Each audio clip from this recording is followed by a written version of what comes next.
we have a new update in the Delphi double murders case against Richard Allen. Allen's defense team has filed a motion to allow the jury to view the Delphi historic trails, the crime scene, and the old abandoned CPS building where Allen allegedly parked his car the day of the murders. Now, Allen is also asking to accompany the jury for this tour of the sites, but his attorneys say he is willing to back out as long as the jury gets to go. To bring us up to speed on where we are in this case, here's Court TV senior producer Barbara McDonald. There are many dates in a lifetime that you're going to remember. One of those dates was last Friday, October 28, 2022.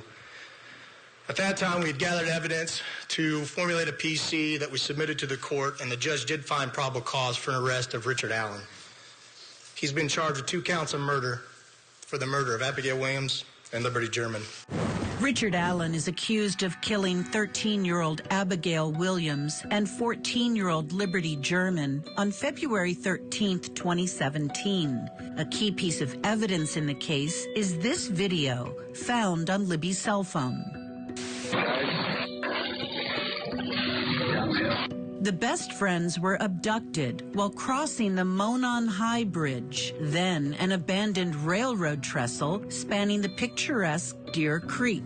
Prosecutors say Allen told an investigator days later that he'd been on the bridge that afternoon, but he hadn't seen the girls. That information was never followed up on until it caught a cold case investigator's attention in 2022, leading to Allen's arrest.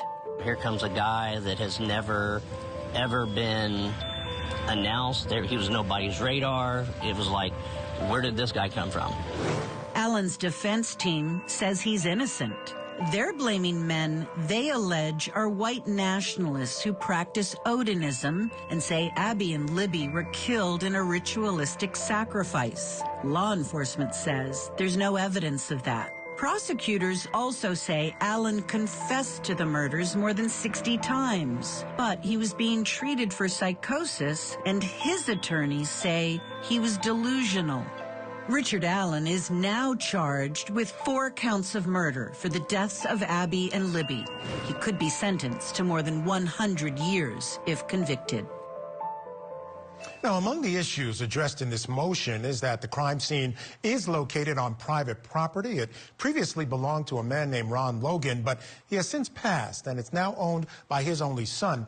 Also, the south end of the bridge where the alleged abduction happened is also on private property and difficult to access without the aid of a property owner. What's interesting, too, it's been renovated quite a bit, so it looks a little bit different from when the crime happened. Court TV crime and justice correspondent Matt Johnson actually visited that bridge, and he gives us a closer look at what the jury view would look like. He also spoke with people living in that community around the time of Allen's arrest in 2022. Take a look. So we're at about the halfway point of the Monon High Bridge here behind me in Delphi, Indiana. You can see I'm standing on a part that is rebuilt, looks completely different than the area that leads over to private property. About this area right here, that's where that Snapchat photo was taken, where Libby takes a picture of her friend Abby.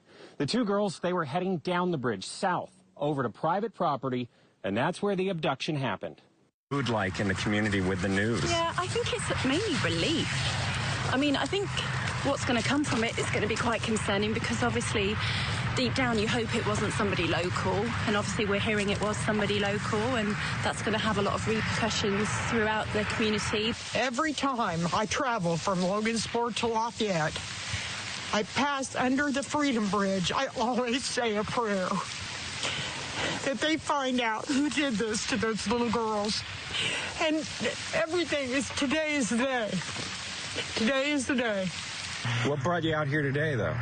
They caught that creep, so now I can come here and enjoy the outdoors. We'd like to hike all the parks around us. It's a tragedy. It's a tragedy for the community here and everywhere.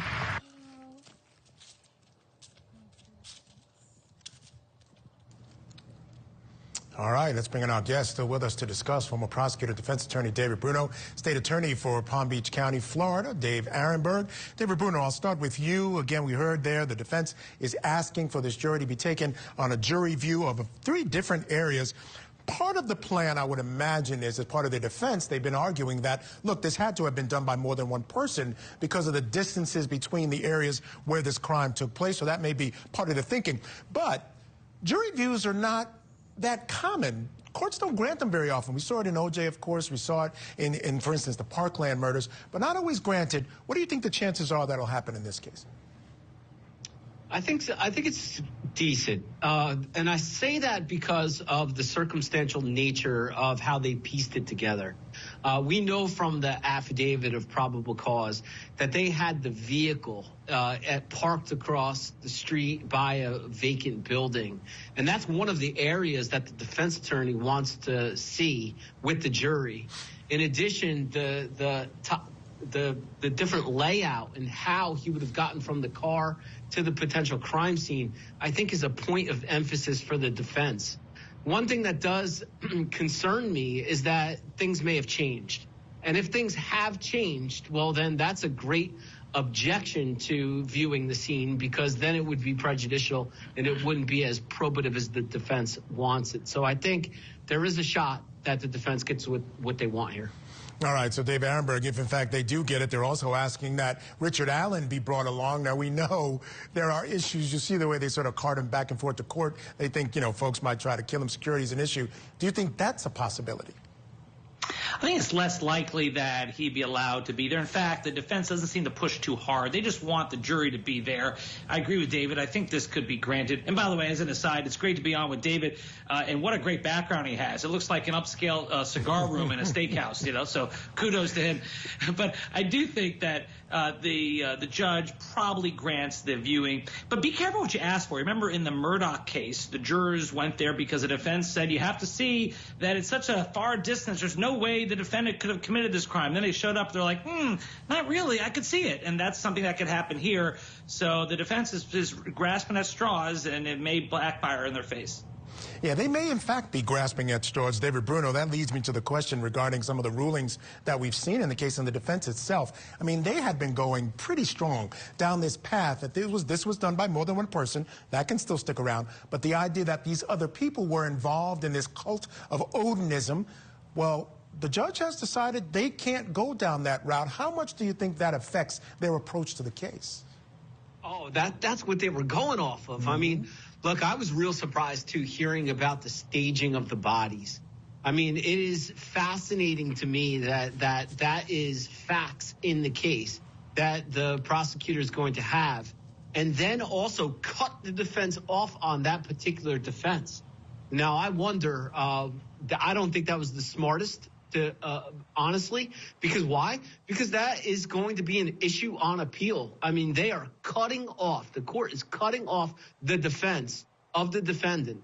And there's problems with the state's case, too. Let's not forget, we all also learned about a lot of the pre-trial interviews, those early interviews that were done by all of the witnesses and the hikers, because really it was a circumstantial case put together by piecemealing times of the vehicle being parked versus some of the statements of people seeing the men with that outfit. So it will be fascinating to hear about this case, considering that a lot of those statements have been purged and the defense can't get them anymore. Talk about due process. Yeah, it's a tough one, and I agree. I think that's certainly a real appealable issue. Remember, they brought in an expert from a local college, who's not a local college, but an expert in the area of Odinism, who said she was certain that what she was seeing in the picture was sort of representative of Odinism rituals. So I don't understand what else Judge Gold needed to see.